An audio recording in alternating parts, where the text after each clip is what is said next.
Yo este ciclo de inundaciones por el que estamos transcurriendo, si le tendría que poner un título, diría crónica de un desastre anunciado. Muchos profesionales venían ya vaticinando con data dura, con estudios estadísticos, venían anunciando de que esto iba a suceder, ¿no? Y que esto va a suceder y que esto va a seguir sucediendo. No fueron escuchados, no se hizo lo que se tenía que hacer y estamos en una situación muy compleja porque yo entiendo de que hay casi un estado ausente de lo que es el manejo, la gestión y la administración de los recursos naturales de la provincia. Y después tenemos ejemplos de un Estado, no le quisiera llamar cómplice, porque sería como muy duro el término, pero no encuentro, le llamemos bobo, un Estado bobo, para ser más benévolos, con el juicio de valor. Cuando aparece el Estado bobo, cuando el Estado mira para otro lado o hace que no ve o se hace el distraído y aprueba la construcción de emprendimientos urbanos que se enclavan en pleno pedemonte, ¿sí? Estoy hablando de los barrios privados, los countries que cada vez avanzan, ¿sí? Y corren la frontera de recursos naturales para el lado del pedemonte y se instalan en áreas donde no tendrían que estar instalados, ¿sí? Que son áreas de altísima renta, desde el punto de vista de la renta del suelo, es altísimo. Por supuesto, son enormes negocios inmobiliarios. Yo entendí, pensándolo desde el punto de vista del puro negocio, es fantástico. Ahora bien, eso trae consecuencias. Eso indefectiblemente genera consecuencias. Y la naturaleza se lo cobra. Se toma su tiempo, ¿sí? Tiene sus propios ritmos. Pensemos que la naturaleza se maneja con ritmos geológicos de millones de años, ¿sí? Que la naturaleza no piensa en términos de la inmediatez nuestra, ¿tá? Del rápido negocio inmobiliario, pero en determinado momento eso eclosiona y es lo que hemos visto que es lo que está sucediendo precisamente en estos momentos en la provincia de Tucumán. ¿Cuántos countries hay en la zona del pedemonte? Mi investigación determinaba que aproximadamente hay registrado unos 90, 91 countries, pero lo que es peor es que hay una gran cantidad de expedientes en espera de ser aprobados en el ejido municipal de Yerbabuena y van a ser aprobados. Es así casi como una profecía autocumplida. ¿Y cómo se relaciona la construcción de countries con las inundaciones? Nosotros tenemos una particularidad en esta provincia, pero particularmente en el Gran San Miguel de Tucumán, que es la presencia del Parque Sierra San Javier. La Sierra de San Javier es el gran regulador hídrico que tiene la provincia, ¿tá?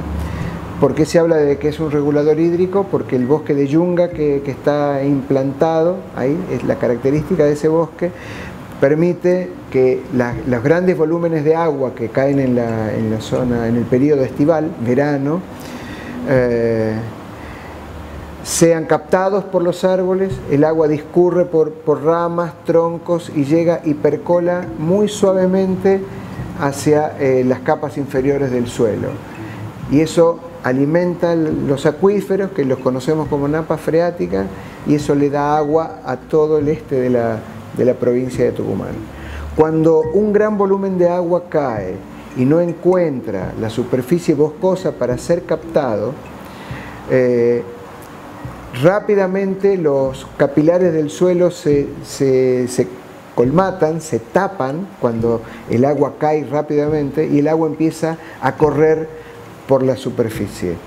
Sumado a las pendientes, cuando el agua no encuentra barreras naturales, bosques, sumado a la alta pendiente que tenemos en el pedemonte, eso hace que el agua empiece a correr pendiente abajo y arrastra indefectiblemente todo lo que encuentra a su paso, todo lo que encuentra a su camino.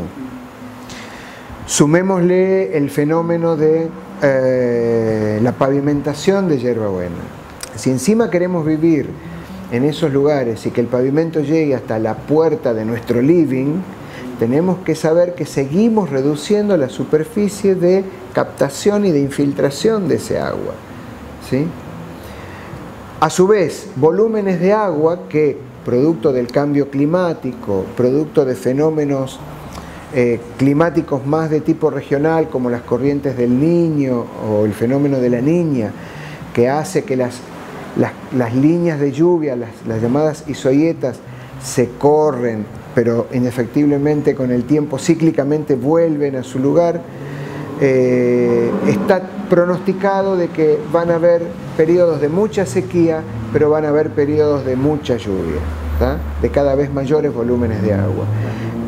Entonces hay que preparar a la infraestructura, había que preparar a la infraestructura para esos fenómenos que ya habían sido, como dije al inicio, ya habían sido anunciados. Eso no se hizo.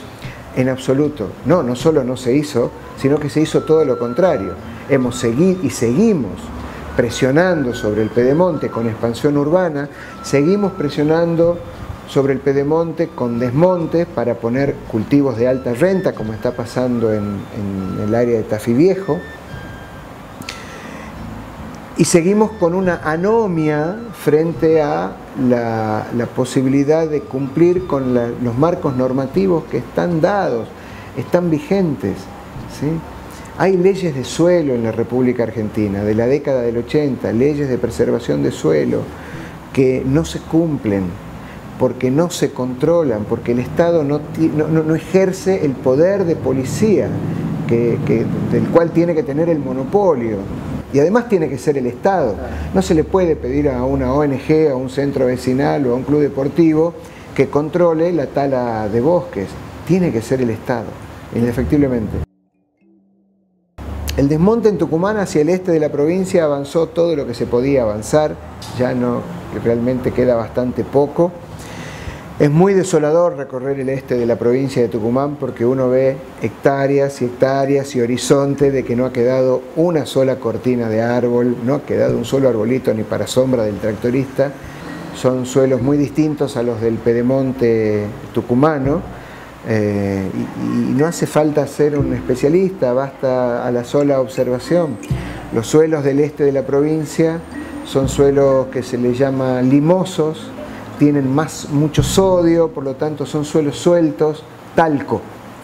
Cuando uno va caminando y pisa fuerte y se levanta una nube de polvo, ¿sí? Eso significa que son suelos muy poco estructurados. Si a esos suelos poco estructurados le sacamos toda la cobertura vegetal que tenían, quedan suelos en absoluta condiciones de fragilidad. Y el suelo es el suelo es un tejido. El suelo puede considerarse un tejido nace, se puede reproducir, pero también muere. Y a la naturaleza le lleva cientos, miles de años producir suelo. Tenemos que pensar en miles de años para producir una capa de humus, que es la capa más fértil y superficial del suelo. Y tenemos que pensar que un suelo desnudo y en pendiente basta una sola tormenta para que ese suelo ya no exista.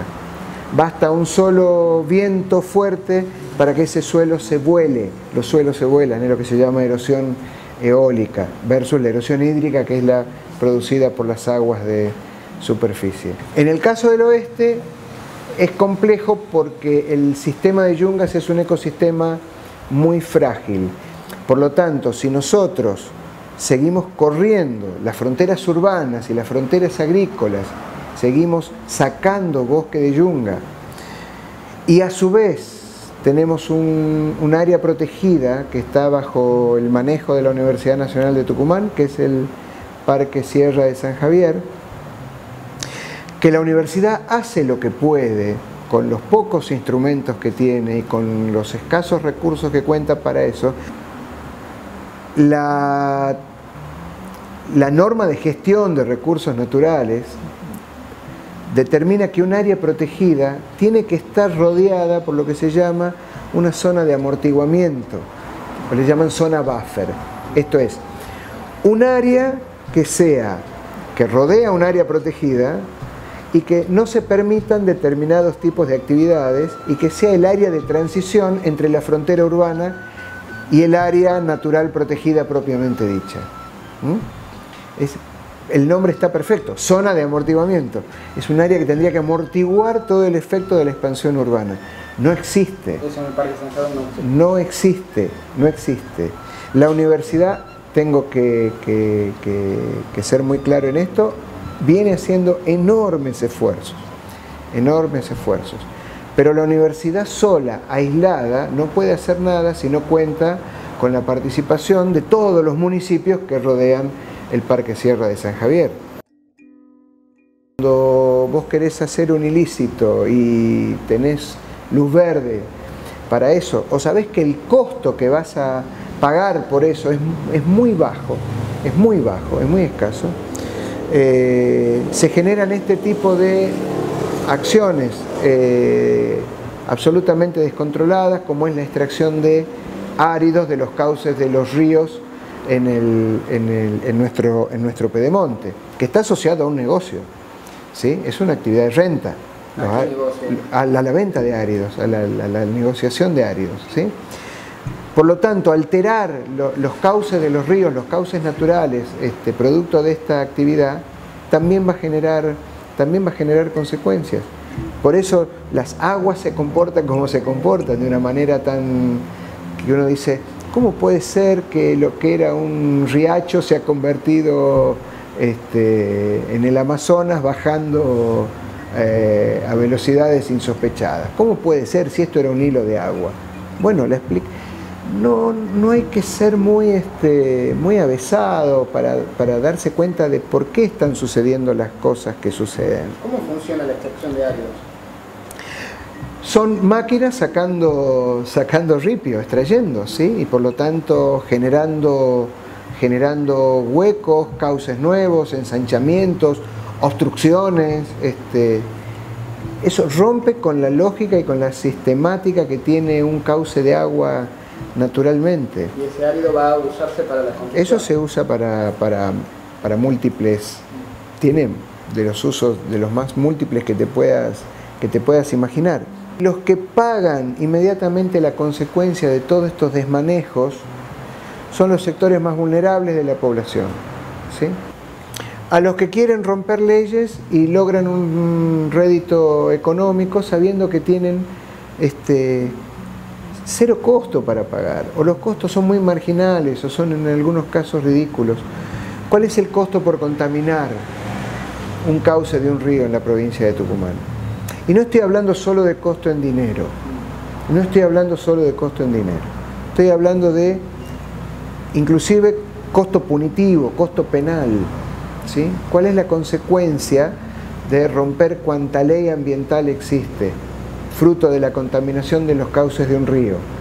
¿Quiénes terminan pagando las consecuencias, además de la población de esta provincia? Santiago del Estero. Y en el caso de los desmontes tampoco tienen... Los costos son muy marginales. Es alguien que va a talar todo un bosque sin dejar una cortina rompevientos, sin practicar curvas a nivel, haciendo tierra rasa de eso, sabe que el costo en términos de dinero es relativamente muy bajo. Y hasta puede pedir planes de pago y si quiere no lo paga y no le pasa absolutamente nada. Y el costo social también es bajo, ¿sí? La condena social para esos casos es bajo, porque es algo que no se ve. Se ve ahora, ¿sí? Se ve ahora. ¿Cómo va a afectar esto, sobre todo a futuro, a las poblaciones rurales, a los productores, principalmente a los pequeños productores? A ver, un cuadro de situación como el que tenemos, como el que se pronostica, como el que se avisora, no puede ser bueno para nadie, y menos para los segmentos de productores que le vamos a llamar los segmentos más vulnerables del área rural. Que para el caso de la provincia de Tucumán clásicamente serían los minifundistas cañeros. Tenemos que pensar que de todo el universo de productores cañeros de la provincia de Tucumán, casi un 80% son productores de menos de 50 hectáreas. Entre 0,1 y 50 hectáreas, casi, números más, números menos, no tenemos muchos datos censales últimamente, pero de lo que se puede rescatar, un 80% aproximadamente corresponden a minifundistas cañeros, que es un porcentaje, digamos, en el universo, en todo el universo de productores.